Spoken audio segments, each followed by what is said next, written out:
Hello student, welcome back. आज से हम एक नई वीडियो सीरीज स्टार्ट करने वाले हैं। इस वीडियो लेक्चर में पूरा कॉन्सेंट्रेट करेंगे महाराष्ट्र स्टेट बोर्ड का 12th का सिलेबस। ओके, तो इस वीडियो सीरीज में पूरा कॉन्सेंट्रेट रहेगा महाराष्ट्र स्टेट बोर्ड, जिसमें आप बोर्ड की प्रिपरेशन प्लस MHT-CET ये पूरा कवर होगा। और जो अपना रेगुलर क्लास चालू है, रेगुलर वीडियो लेक्चर चालू है, उस वीडियो लेक्चर में 11-12 NCERT लेवल का पूरा सिलेबस में कवर करने वाला हूँ। ठीक है, तो इस वीडियो लेक्चर में पूरा कॉन्सेंट्रेट करेंगे महाराष्ट्र स्टेट बोर्ड 12 का सिलेबस। तो आज से एक नया चैप्टर में स्टार्ट करने वाला हूँ, इलेक्ट्रोस्टैटिक।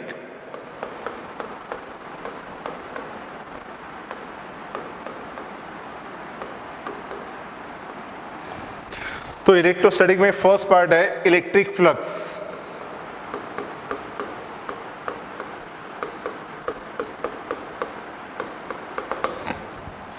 अब देखो यहाँ, consider an area ds,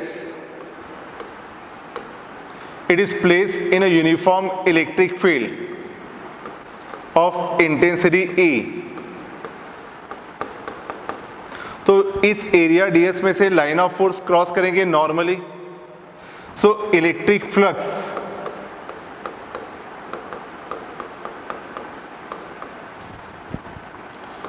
is defined as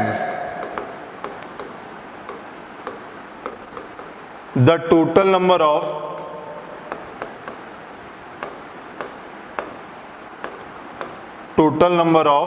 electric line of force,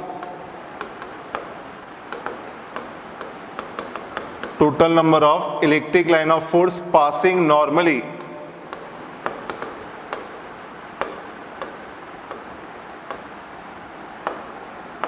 through that area।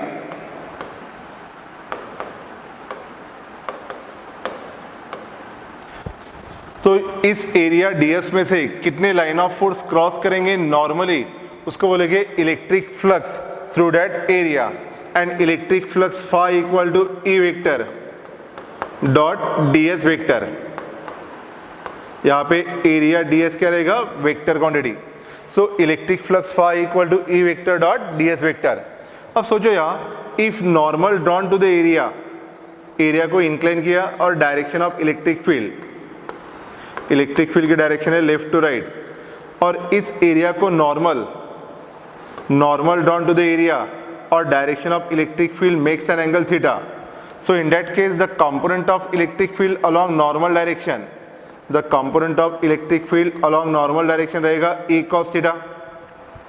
Then flux through the given area, flux phi is equal to component of electric field E cos theta into ds, E cos theta into ds. So electric flux through a given area is defined as the total number of electric line of force passing normally, through a given area। अब देखो यहाँ, flux phi equal to E vector dot ds vector, and we know that the dot product of two vector is a scalar quantity। So electric flux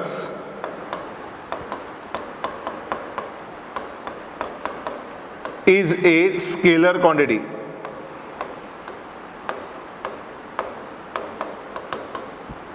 और SI unit of electric flux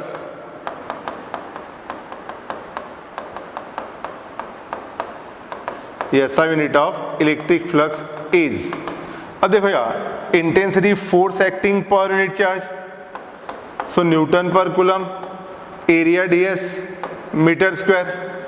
so SI unit of electric flux is newton metre square per coulomb. Again intensity को volt per metre से भी indicate करने वाला है, तो volt per metre into metre square, तो ये क्या हो गया, वोल्ट मीटर। तो SI unit of electric flux is newton metre square per coulomb या वोल्ट मीटर। ठीक है, सो फिर से एक बार, the total number of electric line of force passing normally through a given area is called as electric flux through that area. If normal drawn to the area makes an angle theta with the direction of field, then component of electric field along normal direction रहेगा E cos theta. So flux through the given area is given by equation flux phi equal to E cos theta into ds। अब देखो यहां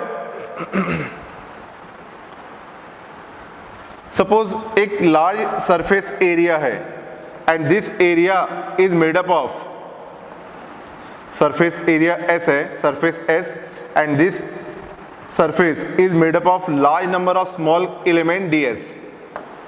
मतलब इस total area जो है इसमें number of ds है। So total number of electric line of force passing normally through a given surface,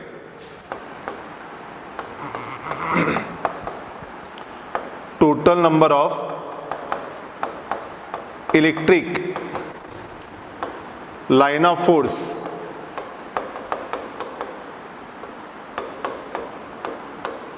passing normally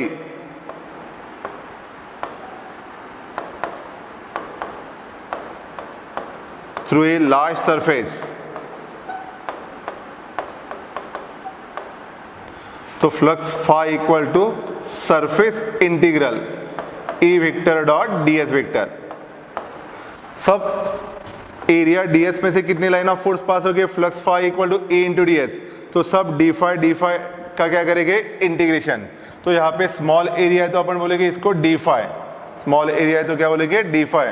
so electric flux over a small area d phi and then electric flux over a large surface can be obtained by surface integral E vector dot ds vector या surface integral E cos theta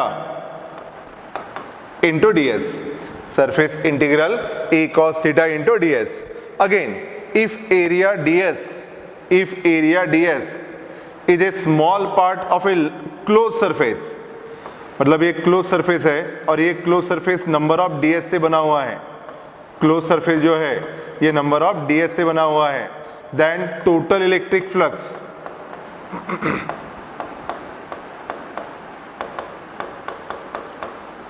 total electric flux through a close surface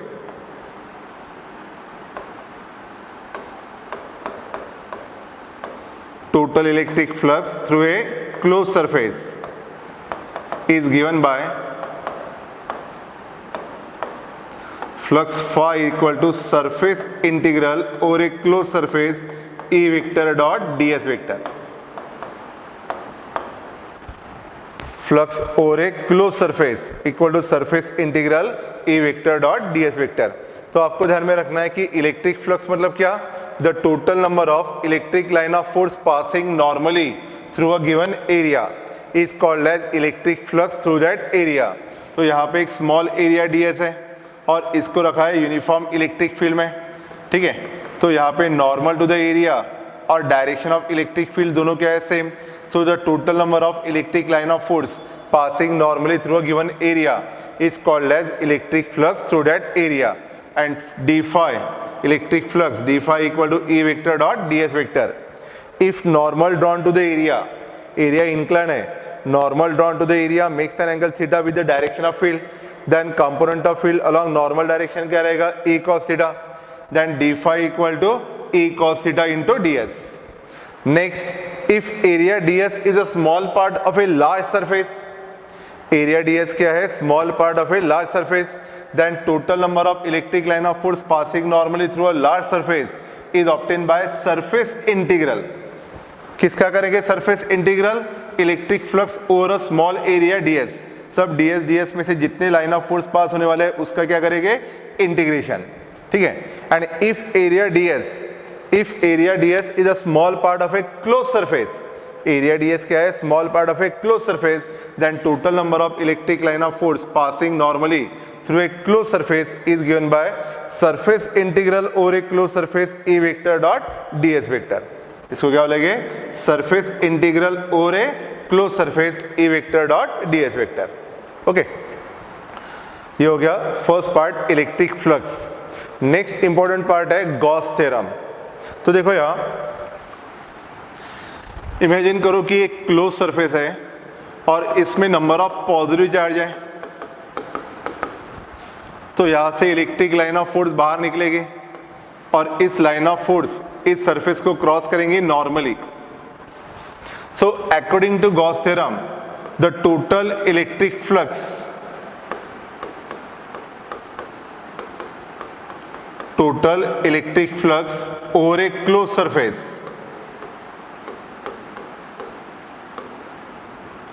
Total electric flux over a closed surface is 1 upon epsilon naught times, अगर उसको vacuum में रखेंगे तो 1 upon epsilon naught times the total electric charge.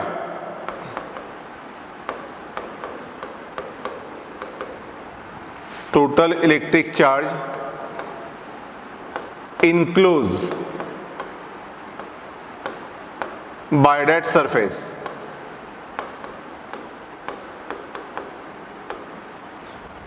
ठीक है, तो statement क्या है? According to Gauss theorem the total electric flux over a close surface, मतलब कितने electric line of force cross करेंगे नॉर्मली, ये किसके ऊपर डिपेंड है? Is 1 upon epsilon naught times, is 1 upon epsilon naught times the total electric charge enclosed by that surface, that is electric flux. That is electric flux phi is equal to 1 upon epsilon naught times the total electric charge enclosed by that surface. 1 upon epsilon naught times the total electric charge enclosed by that surface. तो Maharashtra state board के books में इसका सिर्फ statement दिया है, ठीक है, 12th के क्लास में इलेक्ट्रिक फ्लक्स और गॉस थ्योरम का स्टेटमेंट, और नेक्स्ट टॉपिक है application of Gauss theorem to find the electric intensity. तो देखो यहाँ ये हो गया अपना गॉस थ्योरम. तो फिर से एक बार, according to Gauss theorem the total electric flux over a close surface, the total electric flux over a close surface is 1 upon epsilon naught time the total electric charge enclose. और इसको इस तरह भी लिख सकते हैं इलेक्ट्रिक फ्लक्स, तो surface integral over a close surface E vector dot ds vector, surface integral over a close surface E vector dot ds vector, मतलब electric flux is equal to 1 upon epsilon naught times the total electric charge enclose, is equal to 1 upon epsilon naught times the total electric charge enclosed by that surface. ठीक है, तो ये हो गया Gauss theorem. अब यहां से आगे का पार्ट इंपॉर्टेंट है, application of Gauss theorem. First application है of Gauss theorem, electric field intensity due to a uniformly charge spherical conductor. तो देखो यहाँ, consider a spherical conductor, charge spherical conductor a of radius capital R and surface charge density sigma placed in a medium of permittivity epsilon. So surface charge density sigma equal to total charge upon total area, and therefore charge on the spherical conductor Q equal to sigma into 4 pi r square. अब देखो यहाँ, let P be the point at a distance r from the center where the intensity due to the spherical conductor is to be determined. So for this we draw a Gaussian surface, spherical Gaussian surface through the point P. We draw a spherical Gaussian surface through the point P drawn concentric with the sphere A. तो इसको बोलेंगे spherical Gaussian surface S drawn concentric with the sphere A. Intensity of electric field on the spherical surface ये determine करना है. अब देखो यहाँ, by symmetry intensity at every point on the Gaussian surface is same, intensity at every point on the Gaussian surface is same and is directed radially outward. ठीक है, अब देखो यहाँ, according to Gauss theorem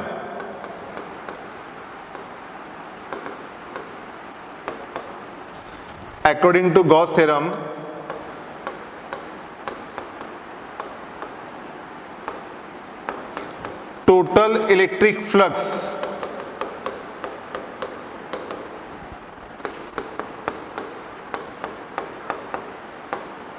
through a sphere S is, so according to Gauss theorem total flux phi is equal to 1 upon epsilon times total electric charge enclosed by that surface. देखो ये Gaussian surface है, इसने कितने charge enclose किया है? Q. कहाँ पे रखा है? In a medium of permittivity epsilon. So according to Gauss theorem electric flux over a closed surface S is 1 upon epsilon times the total electric charge enclosed by that surface. ठीक है, अब देखो यहाँ to find the electric intensity at point P, consider a small area ds. Consider a small area ds around the point P. अब देखो यहाँ normal to the area and direction of electric field both are same. तो यहाँ पे electric flux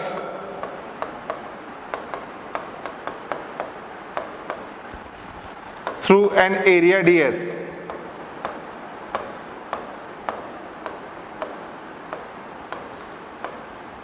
d phi is equal to E cos theta into ds. Electric flux over an area ds, d phi equal to E cos theta into ds. यहाँ पे normal to the area and direction of electric field दोनों क्या है, same. Normal and direction of field are same, so angle theta कितना रहेगा, 0. तो d phi is equal to E into d s, that is electric flux over an area d s equal to E into d s. अब देखो यहाँ पे निकालना है electric flux over the surface S and therefore total electric flux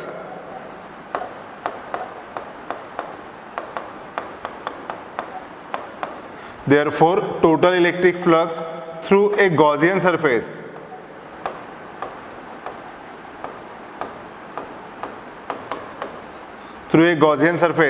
can be obtained by surface integral over a closed surface E into ds. Surface integral over a closed surface E into ds. By symmetry, intensity at every point on the Gaussian surface क्या है, same, and they are directed radially outward. They are directed radially outward, and therefore E constant निकाल लिया and surface integral over a closed surface ds. अब सब ds का अगर integration करेंगे we get total surface area. So flux phi equal to E into 4 pi r square. Flux phi equal to E into 4 pi r square. तो first equation मिला कि according to Gauss theorem electric flux over a close surface equal to 1 upon epsilon times the total electric charge enclose. और second है electric flux phi equal to E into 4 pi r square. Electric flux phi equal to E into 4 pi r square. अब from equation 1 and 2, from equation 1 and 2 देखो flux phi equal to Q upon epsilon और यहाँ पे flux phi equal to E into 4 pi r square. तो Q upon epsilon into E into 4 pi r square. Flux phi equal to Q upon epsilon equal to E into 4 pi r square. Therefore intensity E equal to 1 upon 4 pi epsilon. Intensity E equal to 1 upon 4 pi epsilon Q upon R square. Intensity E equal to 1 upon 4 pi epsilon Q upon R square.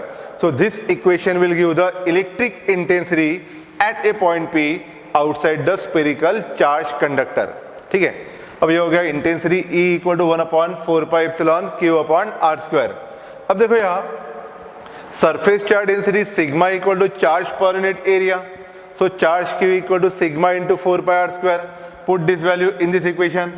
So intensity E equal to 1 upon 4 pi epsilon. Charge Q equal to sigma into 4 pi r square upon small r square. तो यहाँ पे 4 pi cancel, तो intensity E equal to sigma capital R square upon epsilon into small r square. So this equation will give the electric intensity outside the charged spherical conductor. तो E equal to sigma capital R square upon epsilon into small r square. ठीक है,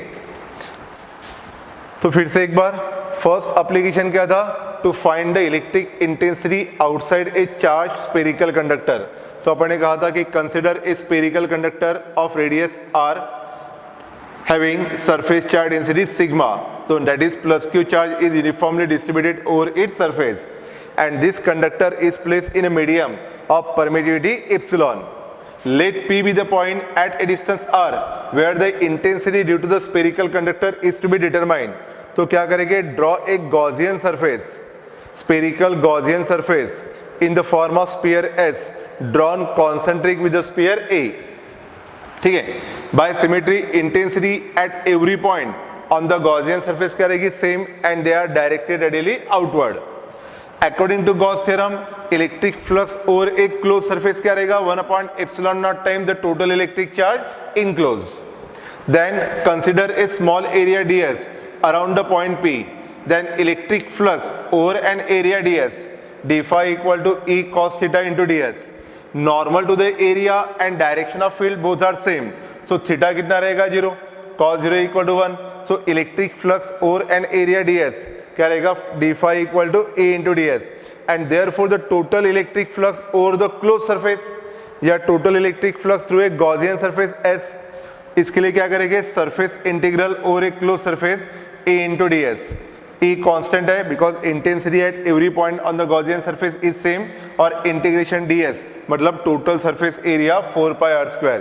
ये हो गया equation number 2. And फ्रॉम 1 and 2 we get intensity E equal to 1/4 pi epsilon q upon r square. And in terms of surface charge density, in terms of surface charge density sigma capital R square upon epsilon into small r square. तो number 1, for a point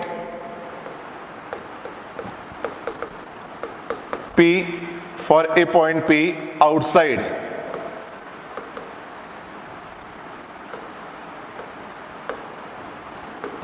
the spherical conductor, charge conductor,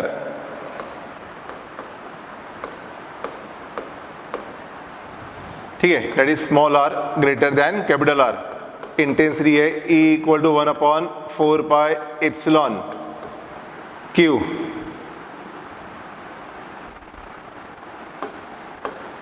upon r square, and in terms of surface charge density E equal to sigma capital R square upon epsilon into small r square.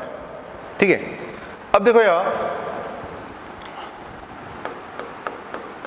if point P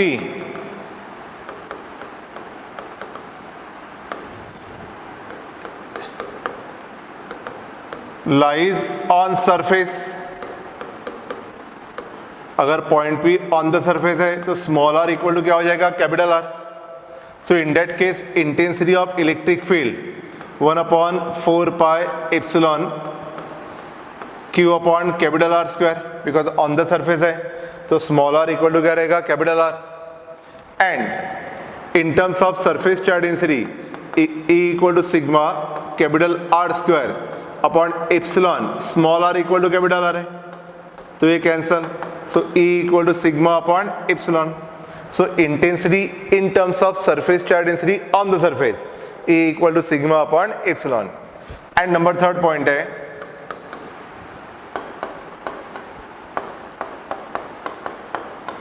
if point P lies inside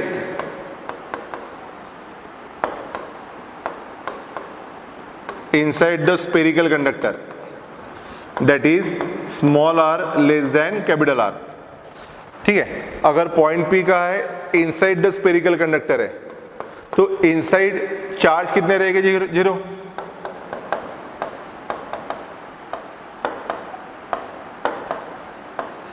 inside charge कितना है, 0. Charge 0 है तो intensity of electric field भी कितना रहेगी, 0. So at everywhere inside the charged spherical conductor, intensity क्या रहेगी, 0. Intensity at every point inside a charged conductor क्या रहेगी, 0. अब देखो यहाँ, अगर मैंने ग्राफ निकाला बिटवीन इंटेंसिटी वर्सेस डिस्टेंस का, तो इनसाइड इंटेंसिटी क्या रहेगी, 0. एट द सेंटर चार्ज 0 है तो up to small r equal to capital R, inside intensity of electric field कितनी रहेगी, 0. On the surface it is maximum, on the surface it is maximum, and outside it varies inversely proportional to r square. Outside intensity vary inversely proportional to r square. तो inside charge zero है तो intensity भी क्या रहेगी zero. So at everywhere inside the charge spherical conductor intensity is zero, it is maximum on the surface and outside it varies inversely proportional to r square. और एक formula था 11th में, intensity equal to negative of potential gradient minus dv by dx। ठीक है, अब देखो जहां पे इंटेंसिटी जीरो रहेगी वहां पे dv बाई dx भी जीरो रहेगा। dv बाई dx जीरो है, ये कब पॉसिबल है? When v equal to constant, because derivative of constant क्या रहता है? जीरो। डेरिवेटिव ऑफ कांस्टेंट क्या रहता है? जीरो। तो जहां पे इंटेंसिटी जीरो है वहां पे पोटेंशियल क्या रहेगा? कांस्टेंट। जहां पे इंटेंसिटी जीरो है वहां पे पोटेंशियल क्या रहेगा? कांस्टेंट। अब देखो यहाँ अगर मैंने यहाँ पे पोटेंशियल वर्सेस डिस्टेंस का ग्राफ निकाले, पोटेंशियल वर्सेस डिस्टेंस का, तो देखो यहाँ up to small r equal to capital R, inside the charge spherical conductor, hollow spherical conductor है तो इनसाइड चार्ज जीरो है तो इंटेंसिटी जीरो है, और जहां पे इंटेंसिटी जीरो है वहां पे पोटेंशियल क्या रहेगा? Constant. So potential at every point on the Gaussian, potential at every point on the surface is same and outside it varies inversely proportional to r. Outside potential varies inversely proportional to r. तो ये हो गया graph between intensity versus distance. Inside charge zero है तो intensity zero है, और जहां पे इंटेंसिटी जीरो है वहां पे पोटेंशियल क्या रहेगा? कांस्टेंट। तो ये हो गया ग्राफ बिटवीन इंटेंसिटी और distance and potential versus distance for charge spherical conductor. Okay, तो यहाँ पे आपको फॉर्मूला ध्यान में रखना है, outside intensity E equal to 1/4 pi epsilon naught Q upon R square, in terms of surface charge density E equal to sigma capital R square upon epsilon into small r square. Number 2, on the surface small r equal to capital R, और inside the surface charge zero है तो intensity क्या रहेगी? Zero, और जहां पे intensity zero है वहां पे पोटेंशियल का रहता है? कांस्टेंट। ठीक है।